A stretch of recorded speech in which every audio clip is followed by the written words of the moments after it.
अधेड़ उम्र में सास की शादी। रेशमा आज बहुत खुश होती है।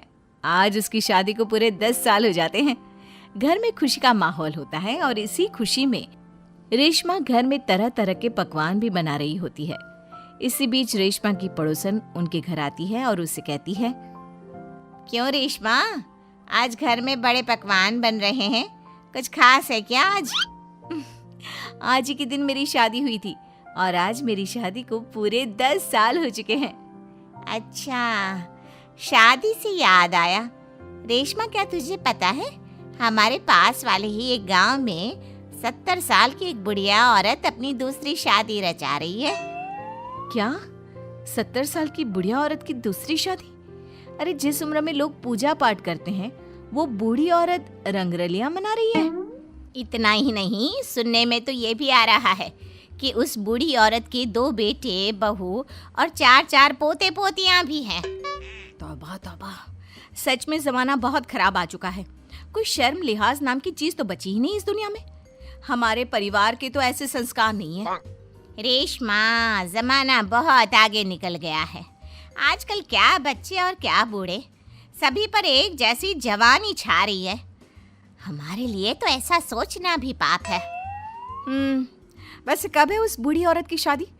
आपको कोई जानकारी है क्या? मुझे क्या, पूरे गांव वालों को पता है इस शादी के बारे में। कल ही तो है।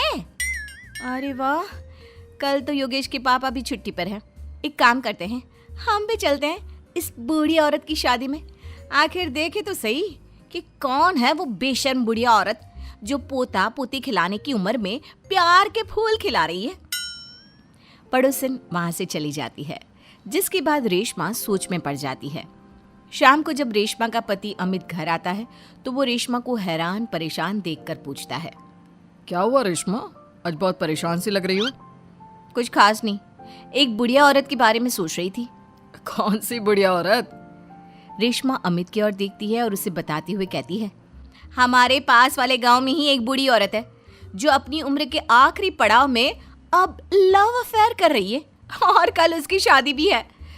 ताज्जुब की बात तो ये है कि उसके 2 बहू बेटे और 4 पोते पोतियां भी हैं, फिर भी किसी ने उसे नहीं रोका। अरे इतना भरा पूरा परिवार होने के बाद वो अपना दूसरा घर क्यों बसाना चाह रही है? पता नहीं जी, मैं सोच रही थी कल आपकी भी छुट्टी है तो क्यों ना हम भी शादी देखने चले। सुनने में आ रहा है कि कल पूरा गांव जा रहा है उसकी शादी देखने के लिए। रेशमा की बातें सुनकर अमित भी दूसरे दिन उसके साथ चलने के लिए हामी भर देता है। अगले दिन सुबह रेशमा और अमित बच्चों के साथ शादी देखने निकल जाते हैं। गांव से कुछ किलोमीटर की दूरी तय कर रेशमा अपने परिवार के साथ विवाह स्थल पर पहुंच जाती है। यहाँ की साज सजावट कितनी अच्छी लग रही है ना। ऐसा लग रहा है मानो किसी नई नवेली दुल्हन की शादी हो। देख कर तो ऐसा ही लग रहा है, लेकिन वो बूढ़ी औरत है कहाँ पर जिसके इतने किस्से सुनने को मिल रहे हैं? अमित के इतना बोलने की देर होती है और एक अधेड़ उम्र की बुढ़िया औरत दुल्हन के लिबास में सज संवर कर मंडप पर पहुंच जाती है, जिसे देख रेशमा और अमित के पैरों तले मानो जमीन ही खिसक जाती है।